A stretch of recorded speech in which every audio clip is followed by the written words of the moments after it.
Graças a Deus. É meu desejo que a paz de nosso Senhor Jesus Cristo esteja reinando em cada coração presente aqui nesta noite.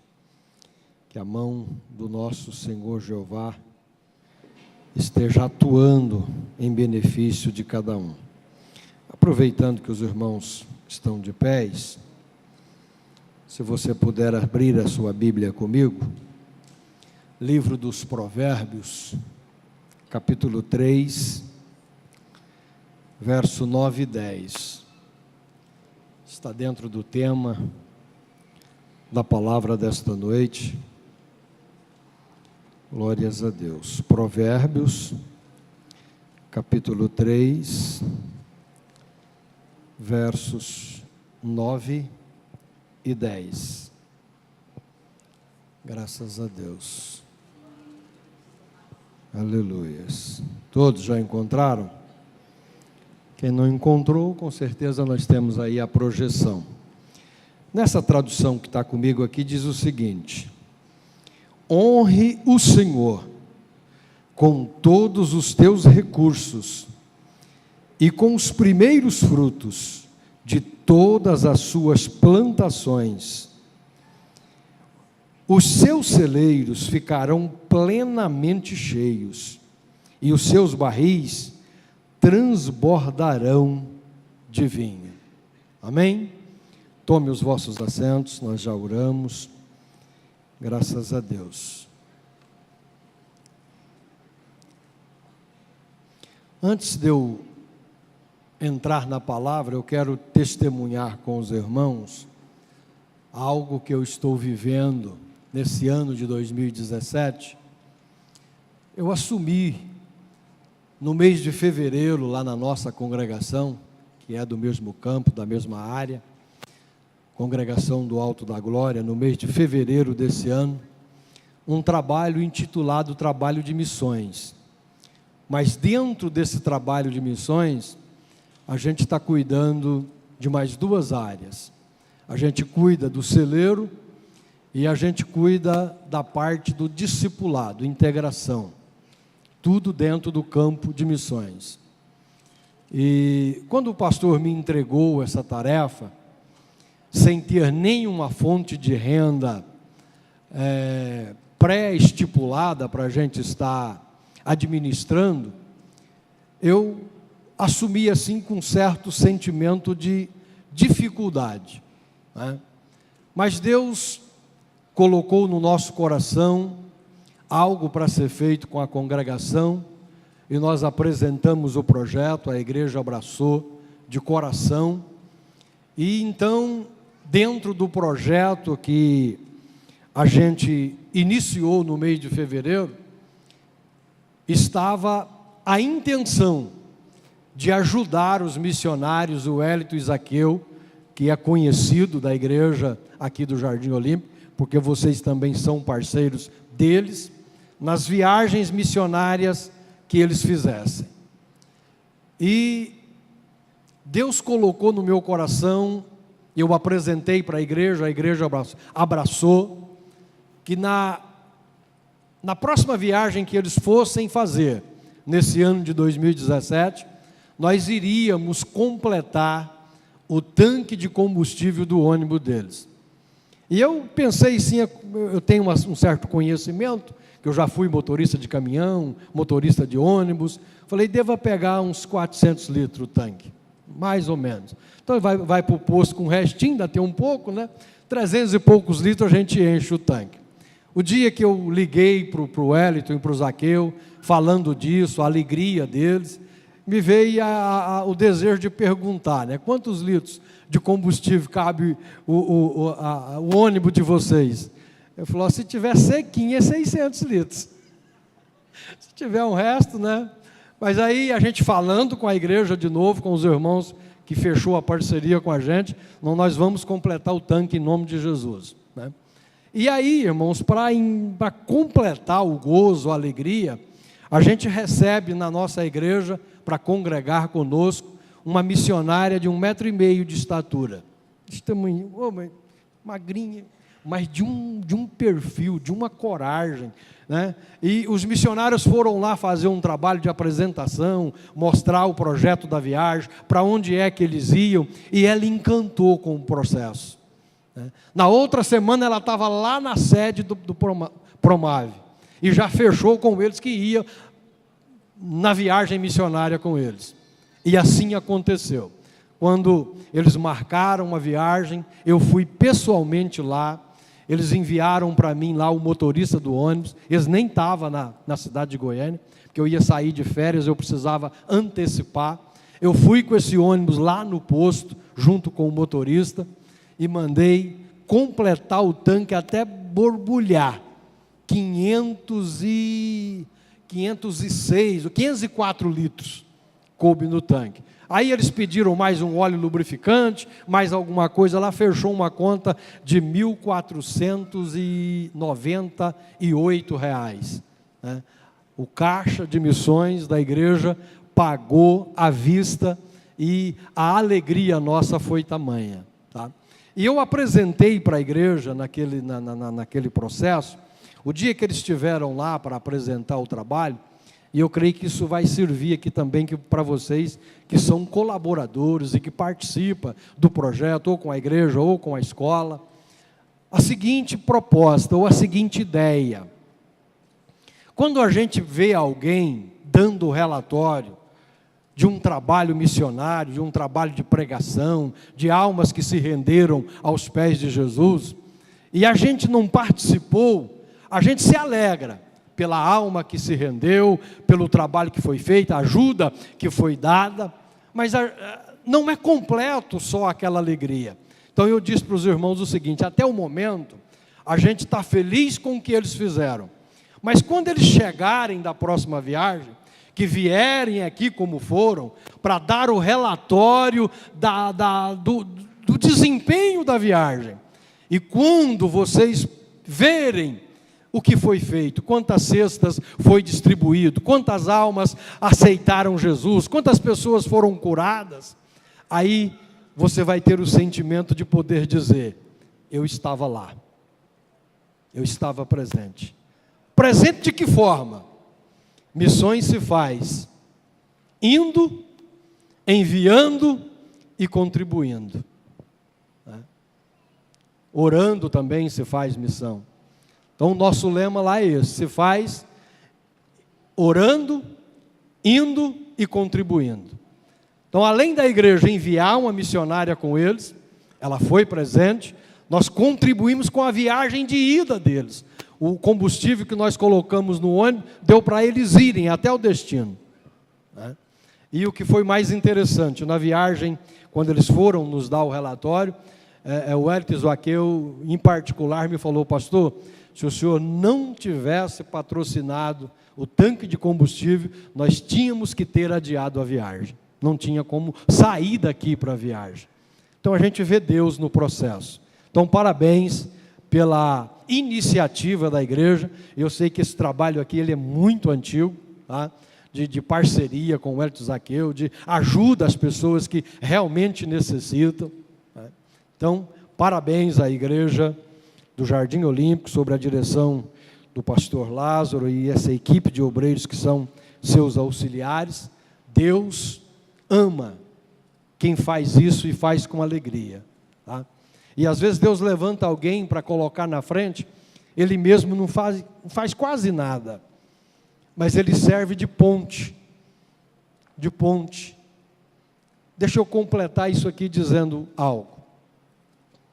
Eu recebi um telefonema de uma irmã da igreja, dizendo: pastor, mudou uma família do Pará para perto da minha casa, a mãe, 2 crianças e uma adolescente, com a roupa do corpo numas malas, arrumaram 2 cômodos para morar, não tem fogão, não tem comida. Eu padeci aqui ontem para poder conseguir para ela um fogareirinho daquele de 2 bocas, mas só um funciona. Aí ela não tinha gás, eu comprei fiado gás, e me relatou a história assim, né? E o que eu queria com o senhor? Que o senhor conseguisse um fogão para ela. Coisa fácil, né? No domingo à noite, na igreja, eu pedi para o pastor Domingos fazer uma pergunta se alguém tinha fogão usado para doar. A pergunta foi feita, né? O pastor lançou a proposta. Quando o culto terminou, 2 jovens, que moram de frente a Belcar Veículo, no 15º andar de um prédio, elas são de fora, estão aí para estudar. Quando elas alugaram o apartamento, os pais trouxeram alguma coisa do interior para elas usarem, mas elas não gostaram do fogão, foram lá e compraram outro, e o que elas estavam usando estava lá encostado, 3 meses de uso. O pastor, pode ir lá em casa buscar, está aqui o endereço. Era domingo à noite, eu falei, eu só posso depois das 6, depois das 6 nós estamos em casa também. Na segunda-feira eu fui lá às 6 horas, peguei o fogão, fui lá para a casa da irmã que me ligou, e nós fomos lá para a casa dessa família. Olhem bem, eu não fiz nada, só fui à ponte. Irmãos, quando eu cheguei naquela casa com aquele fogão, uma criancinha de 2 anos e meio, 3 anos, quando ela viu aquele fogão em cima do carro, que era para eles, ela abraçava a minha perna, falava, aquela mulher com aquelas 2 crianças e mais um adolescente, ela não chorou de gritos, mas não parava de lagrimejar.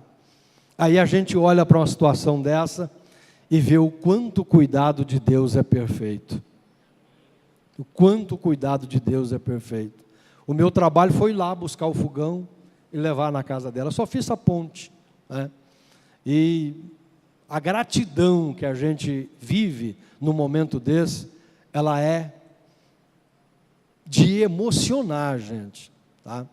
Então, você que tem condição de contribuir em algum aspecto, ou com a obra de Deus, ou com quem está com necessidade, a Bíblia diz que é muito melhor dar do que receber, tá? A condição para quem dá, ela é superior. Voltando ao verso lido nesta noite, que fala sobre dar ou entregar na casa de Deus as primícias que vêm do nosso trabalho, do fruto, né? A gente percebe que a escrita aqui, ela fala de algo assim, que hoje não é o atual, né? Vejamos aqui. Eu já estou lá na frente, perdão. Honre ao Senhor com todos os teus recursos. Essa tradução aqui já é um pouco mais clara. E com os primeiros frutos de todas as suas plantações. Israel era um país bem agrícola, né? Agrícola e pecuária. Então, quando o salmista escreve isso aqui, ele fala de algo que ele conhecia profundamente, porque, para vocês entenderem o que é entregar a Deus algo nesse sentido, é dar honra a Deus assumindo que Ele vem em primeiro lugar na nossa vida. Primeiro lugar está Deus. Nós não podemos abrir nenhum espaço para que nada tome o lugar de Deus. E o que se entende através do estudo das primícias é que quando a gente abre mão daquilo que a lei ou a palavra de Deus exige, dessa parte que Deus requer para assistir a casa, para assistir quem tem necessidade, a casa aqui quer dizer o templo, a igreja, a gente está com essa atitude, abençoando todo o resto que fica na nossa mão. Então, lá naquele período antibíblico, quando alguém ofertava a primícia, quando alguém dizimava o teu rendimento, ele estava dizendo para Deus que Deus era primeiro e o que estava na mão dele era agora o suficiente para a sobrevivência dele. Deus precisa de alguma coisa nossa? Particularmente não. Mas Ele requer que nós tenhamos ou mantemos com Ele uma comunhão perfeita. E Ele conhece a natureza humana, e Ele sabe que é muito fácil a gente desviar a atenção, o rumo, e fugir daquilo que é proposto pela palavra, de manter Deus em primeiro lugar.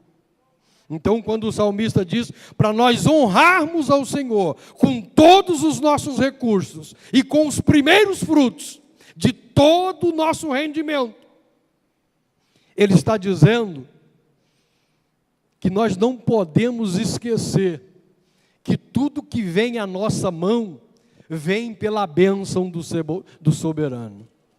Não é qualidade nossa, não é virtude nossa, é Ele que está cuidando paulatinamente, dia após dia, da nossa sobrevivência. E nós não podemos esquecer isso. E quando agimos dessa forma, o Salmo continua dizendo que ficarão plenamente cheios os nossos celeiros e também os nossos barris se transbordam de vinho. Ou seja, tudo aquilo que lhe é necessário, Deus vai cuidar para que isso nunca venha te fazer falta. Você vai ter para dar, para dividir, você vai ter para ofertar. É a bênção da prosperidade dentro da Bíblia Sagrada.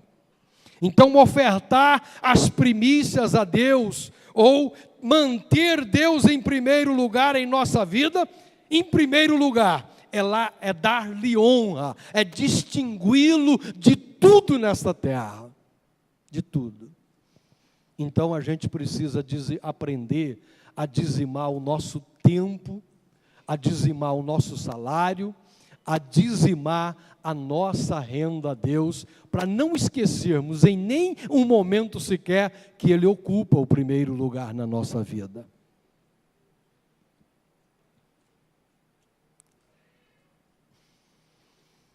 Demonstrar o lugar que Ele ocupa em nossas vidas. Ele sempre precisa ser o primeiro.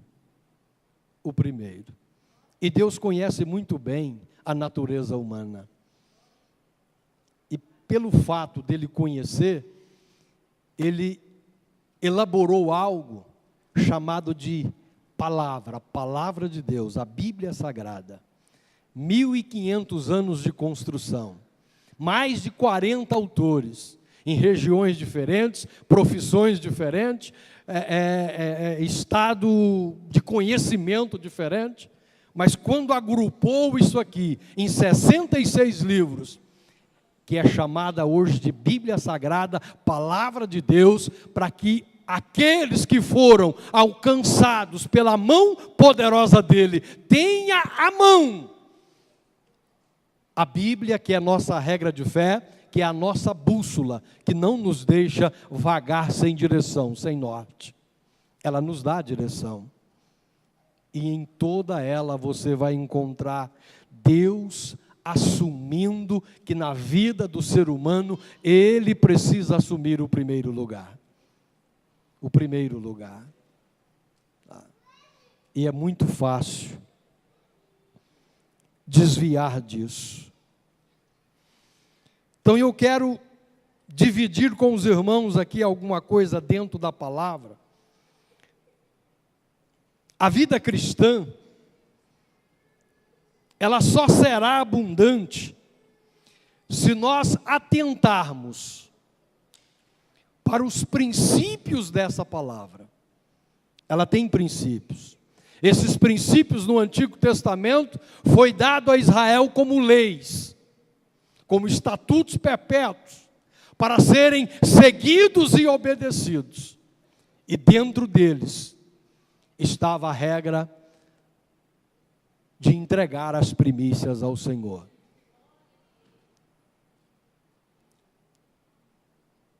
E dentro de uma infinidade de princípios que a palavra de Deus tem, eu quero destacar com a igreja nesta noite 3 princípios.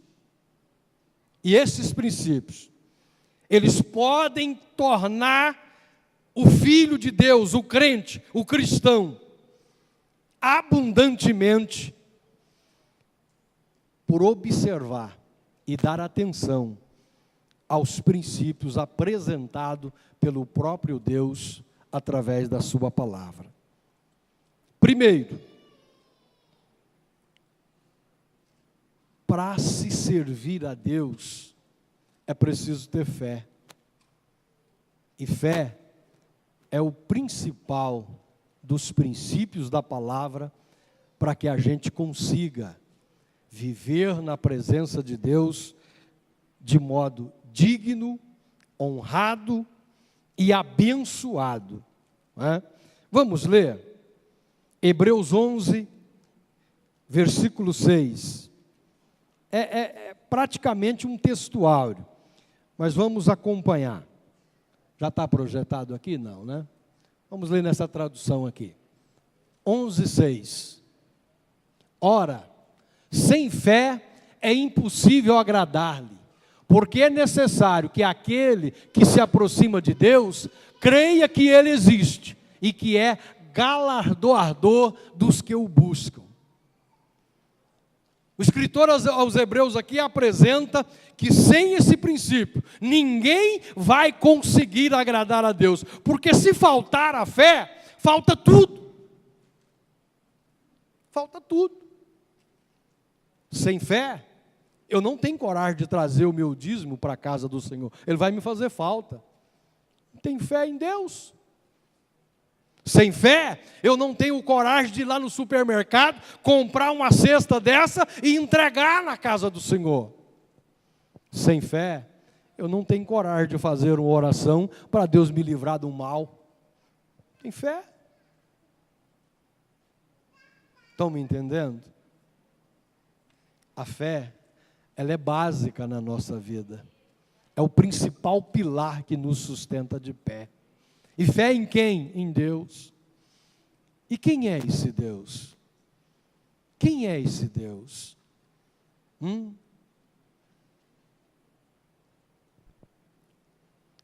Eu li um trecho dos Salmos na quinta-feira lá na igreja, e ele ficou gravado na minha memória, e deixa eu ler com vocês, Salmo 147. Vamos lá, 147. Quem é esse Deus que nós precisamos ter fé nele? Olha o que diz o salmista. Como é bom cantar louvores ao nosso Deus. Como é agradável e próprio louvá-lo. Ele é digno, não é? De receber. O Senhor edifica Jerusalém. Está falando da nossa casa, da nossa cidade. Ele reúne os exilados, né? Nós estávamos lançados fora da presença dele e o que nos aguardava era a condenação eterna, não é? Só ele cura os de coração quebrantado e cuida das suas feridas. Ele determina o número das estrelas e chama cada uma pelo nome. Oh, glória! Grande é o nosso soberano e tremendo é o seu poder. É impossível medir o seu entendimento. É esse que nos chamou, nos separou, nos trouxe para a sua casa, nos chama de filho, de servo, e que quer ser nosso amigo, nosso companheiro inseparável. Ele almeja estar conosco. Mas qual é o nosso comportamento diante dele? Qual é?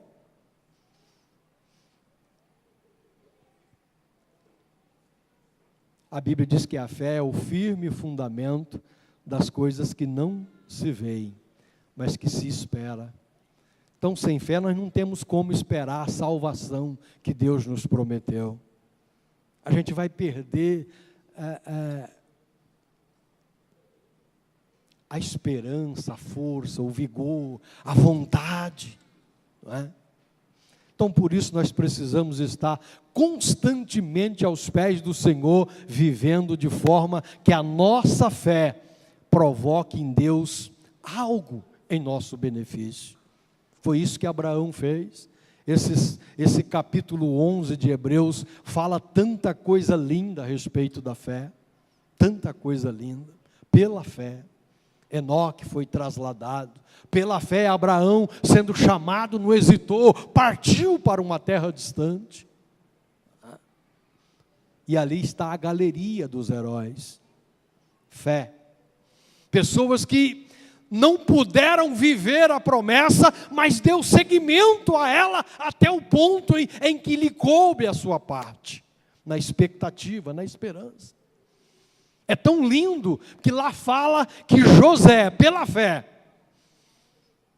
na expectativa de que Israel saísse um dia do Egito e retornasse à terra prometida, ele fez menção para que eles cuidassem dos seus ossos.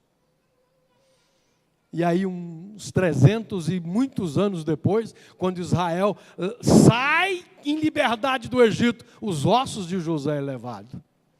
Porque a fé transcende o entendimento humano. Transcende.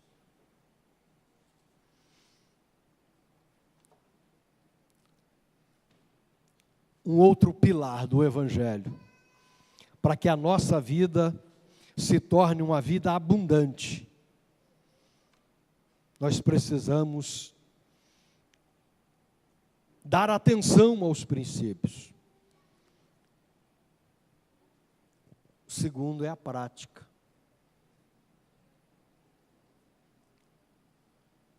A Bíblia diz que a fé sem as obras, ela é uma fé morta, ela perde a validade. Então, um cristão, depois de entender o segredo de uma vida abundante com Deus, ele muda por completo. E aí entra a ação, né? O que é uma ação? É aquilo que gera uma reação.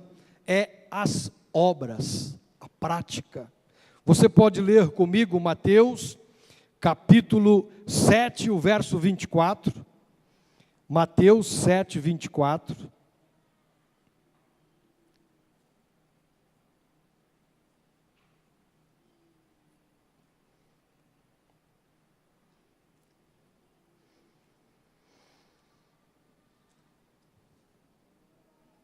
Portanto, quem ouve estas minhas palavras e as praticas, é como um homem prudente que construi a sua casa sobre a rocha.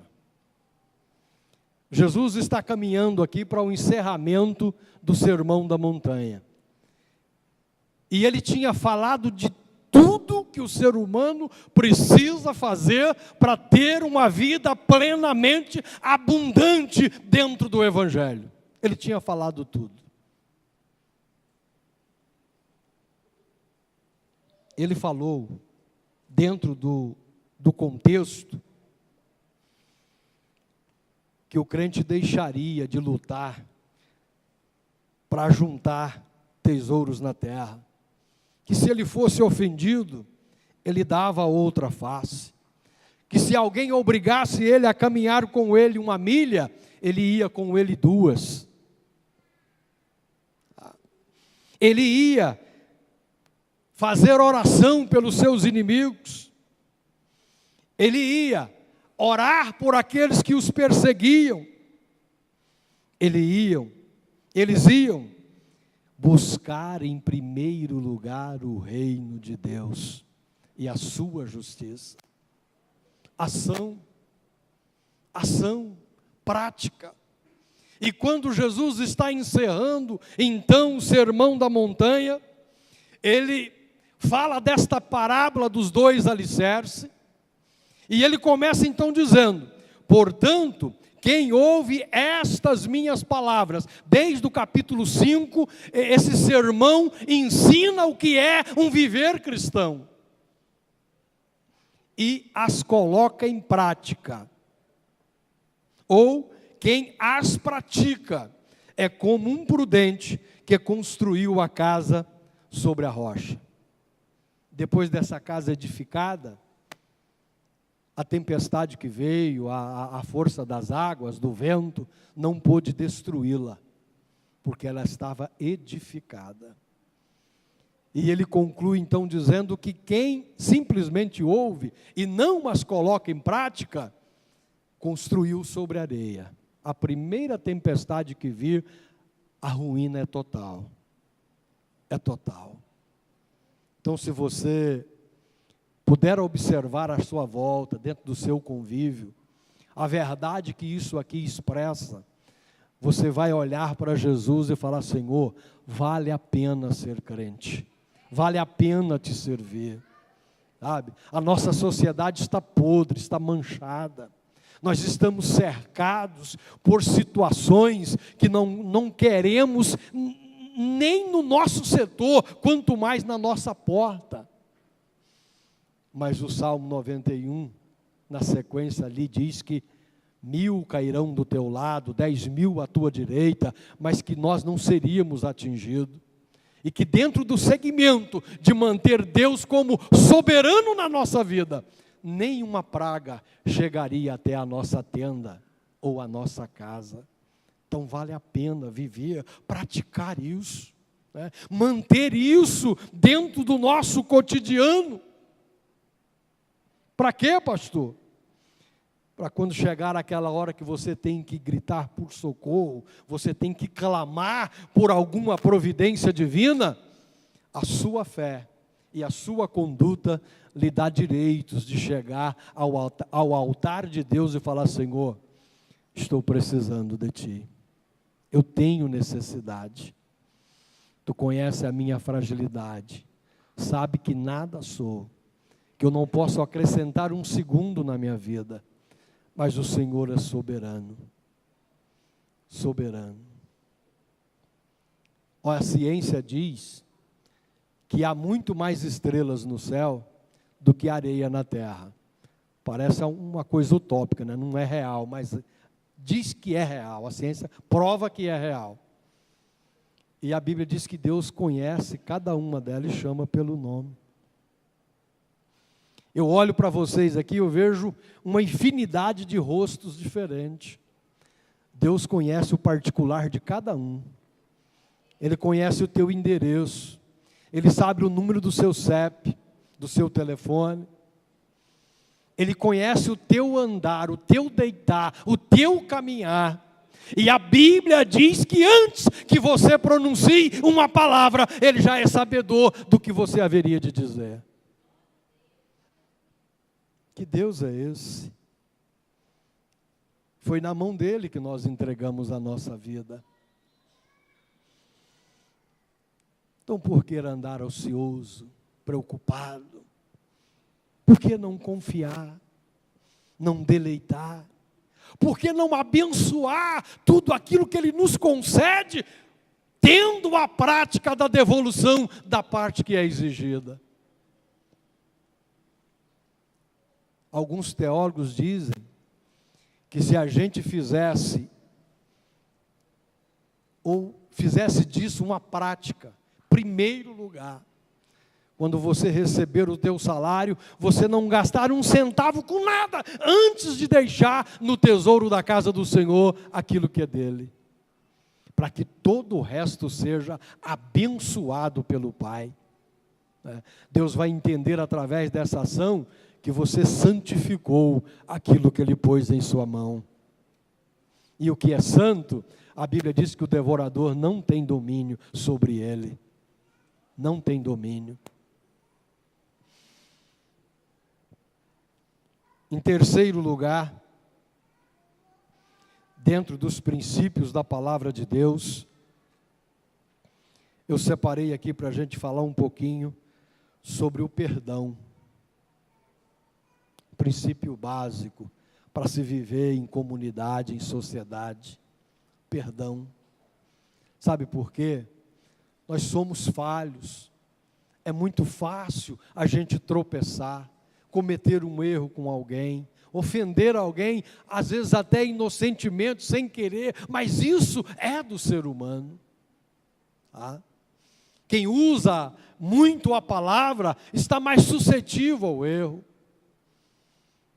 E sem o perdão, a gente começa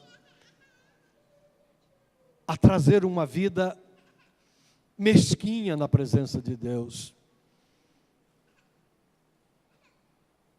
Mateus capítulo 6, verso 12.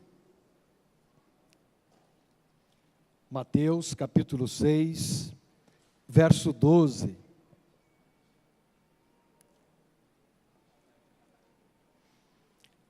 Jesus aqui estava ensinando os discípulos a orar. Está dentro do contexto que nós falamos do Sermão da Montanha. Perdoa as nossas dívidas. Assim, se você observar, está no passado, como perdoamos os nossos devedores. Essa dívida referida por Mateus aqui, é a nossa culpa, o nosso erro na convivência em sociedade. Se você for para Lucas capítulo 11, verso 4, lá está dizendo pecado, perdoa o nosso pecado. Jesus contou uma parábola certa vez, do moço que devia uma quantidade de talentos para o seu senhor. E quando o Senhor o chama para acertar contas, ele diz: tem misericórdia, eu não dou conta de pagar, é impagável essa conta, o Senhor não pode fazer isso comigo, me dá um tempo, porque o Senhor queria prendê-lo. Então aquele senhor com pena perdoou aquele servo. E quando aquele servo sai da casa do Senhor, ele encontra um conservo, colega dele, que devia alguns denários, algumas moedinhas para ele. E ele faz a cobrança, e o sujeito não tinha para pagar, e ele manda colocar o sujeito no cárcere. Mas alguém vai lá e avisa o senhor dele o que ele havia feito. Então o Senhor mandou buscá-lo e castigou de modo muito severo, embora é uma parábola. Mas isso é para a gente entender que a nossa dívida com Deus, ela era impagável. Os recursos do mundo não eram capazes de resgatar a nossa alma. O nosso pecado nos lançava no inferno. Mas através de Jesus, nós recebemos o perdão. E às vezes, porque um irmão pisa no pé, no dedinho mínimo, né? A gente quer levar isso para o resto da vida. Não, ele estava vendo a hora que ele pisou, não merece perdão, não. Ele pisou de propósito, ele foi... Não, o pastor sabia do que eu estava vivendo e falou de púlpito. Começa a criar indiferença com a liderança da igreja. Perdão.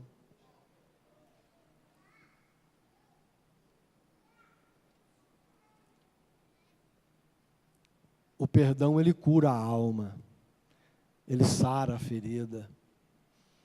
O perdão, ele aumenta os laços de amor em sociedade. Em família não se vive sem perdão. Quantas famílias destroçadas, arrebentadas, porque não conseguem viver a prática do perdão dentro de quatro paredes. Esposos amargurados com a esposa, esposas amarguradas com esposos, filhos brigados dentro de casa. Filhos que, irmãos que não se comunicam porque não conseguem perdoar.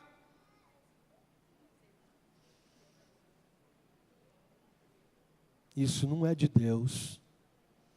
Isso é dar uma brecha para o Satanás agir na nossa vida. Dar uma brecha para ele entrar dentro da nossa casa. Sabe, a prática do perdão joga isso tudo para fora. Tudo.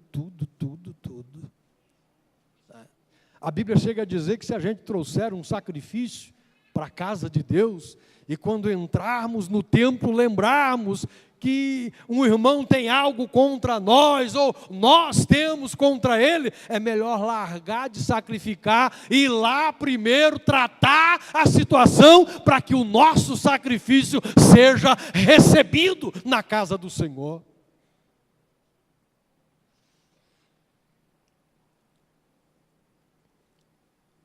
Quando a gente está falando, tem algo que vem à memória e a gente às vezes não quer expressar o que veio, mas eu me lembrei de algo aqui muito interessante. Eu preguei uma palavra há muitos anos atrás sobre jejum. E eu lembro, como hoje, que o título que eu dei para essa palavra foi o seguinte: tem muita gente que acha que está jejuando, mas está passando fome. Simplesmente passando fome. Porque jejum é sacrifício. E o sacrifício, quando ofertado de maneira errada, Deus não recebe. Não foi o que aconteceu com Caim? Abel ofereceu dos primeiros frutos do rebanho. E se você for lá na tradução, a Bíblia vai dizer lá no texto, no contexto, que um tempo depois, Caim só observou o sacrifício de Abel. Ele não fez sacrifício no momento que precisava ser feito. Ele deixou o tempo passar. É como aquele que traz para o tesouro de Deus, se sobrar um pouquinho, se der. Primeiro eu vou cuidar de mim. E não é isso que Deus está cobrando da sua igreja. Ele está cobrando que nós confiamos nele e tenhamos a prática de primeiro entregar o que é dele. Então, quando Caim veio com o sacrifício, tinha passado de hora.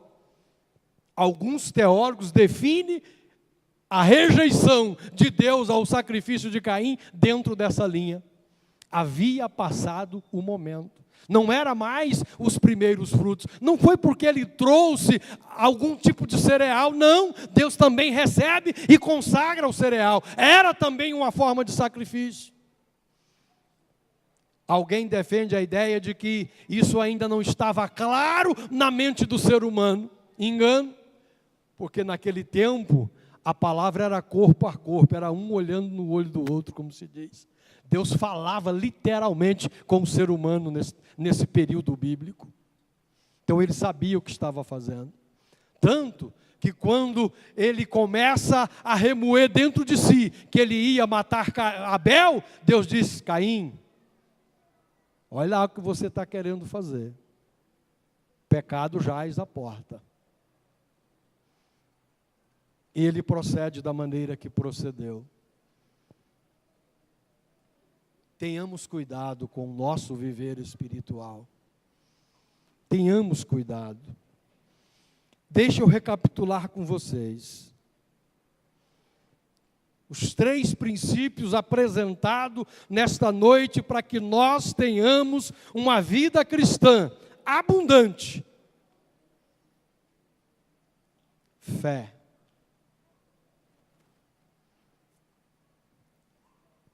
Prática, ação, obras, isso acompanha a fé. E perdão. O crente não vai a lugar nenhum se ele não manter uma comunhão horizontal com a sua congregação, com a sua família, com seus vizinhos. Tá? Porque se ele não tiver essa comunhão que visa o horizonte, o nosso próximo, como ele vai provar para Deus que ele o ama? Como? Se ele não consegue perdoar um membro da sua casa, ou da sua igreja, como que ele vai fazer uma oração com autoridade diante do Pai? Se ele está em dívida, em déficit. Perdão.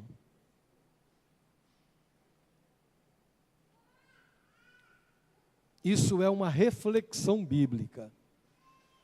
É uma forma de aprender como servir a Deus com mais qualidade. Mais qualidade. Se você um dia tiver que perdoar alguém, mesmo que ele não te peça, perdoe. Eu congreguei com um senhor de cor negra, chamado João Padeiro. Ele cochilava o culto todinho, tempo todo cochilando. Ele madrugava para a fábrica do pão, ele sentava na cadeira, ele era evangelista na época e morreu como pastor, já dorme com o Senhor. Mas se você procurasse qualquer coisa do culto para ele, ele sabia do começo ao fim. Era interessante. Era tão interessante que ele um dia, viajando com o pastor da igreja, indo para uma convenção entre São Luís e Firminópolis e São Luís. O pastor disse que ele lá deitado, sentado na cadeira com o olho fechado, bem que dormindo, pegou na perna dele e falou: pastor, ó o radar. O pastor falou: não estou vendo nada aqui, sabe? O João Padeiro está aí caducando aqui do lado, né? Não diminuiu a velocidade, não, numa brasilinha novinha na época, né? Passou em alta velocidade pelo radar. Ele disse que o padeiro pegou na perna dele e falou: eu te falei, né? Você não viu o radar, com o olho fechado. É uma coisa interessante. E um dia, para concluir a minha palavra, eu vi com os meus olhos, ele chegando num membro da igreja, era obreiro, falou: irmão, você tem que pedir perdão para mim, como se fosse eu e o Samuel conversando. Samuel, você tem que pedir perdão para mim. Ô irmão João, por quê? Porque você me ofendeu. Mas quando? Aquele dia, você falou sim, você me ofendeu. Você tem que pedir perdão para mim. Pede que eu quero te perdoar. Está vendo? Eu preciso te perdoar. Eu não posso conviver com isso.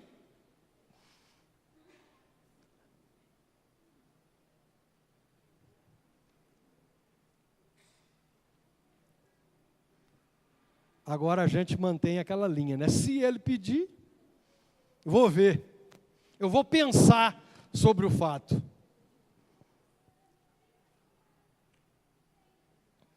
Fiquemos de pé.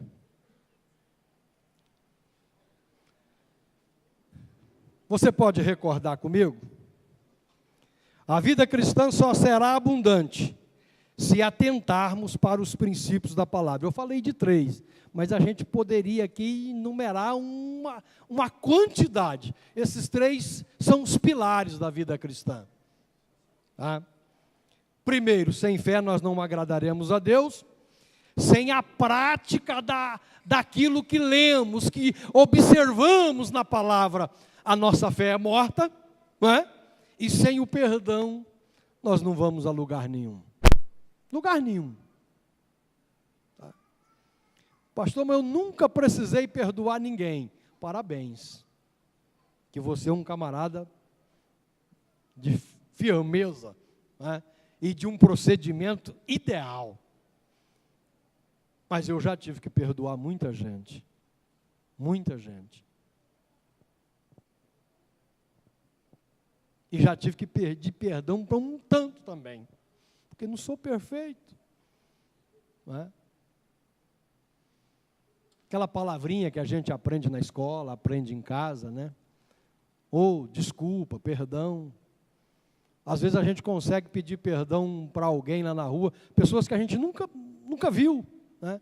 Às vezes um esbarrão, me perdoe. Mas dentro de casa alguém nos ofende e a gente leva a mágoa para frente. Interessante, né? Você pode pôr a sua mão direita sobre o coração, eu quero orar com você.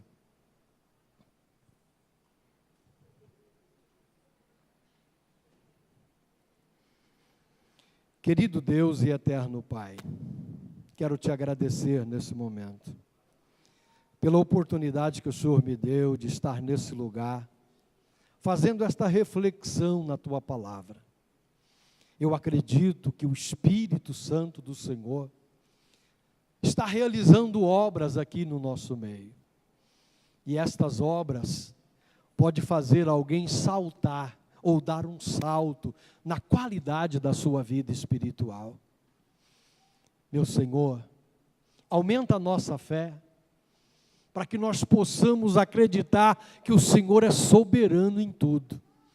E que ao entregar a nossa vida em Tuas mãos, nós entregamos na mão daquele que pode.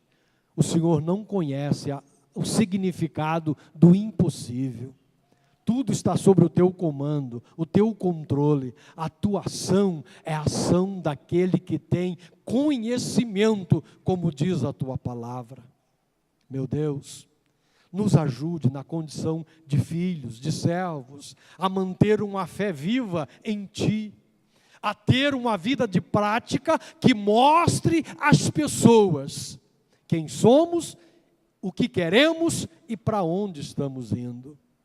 Nos ajude, para que nesse convívio social nós saibamos o momento de pedir perdão, o momento de perdoar, para que a nossa comunhão horizontal não impeça as nossas orações diante do Senhor e que a autoridade do Espírito Santo esteja sobre a nossa vida para poder abençoar os que estão à nossa volta.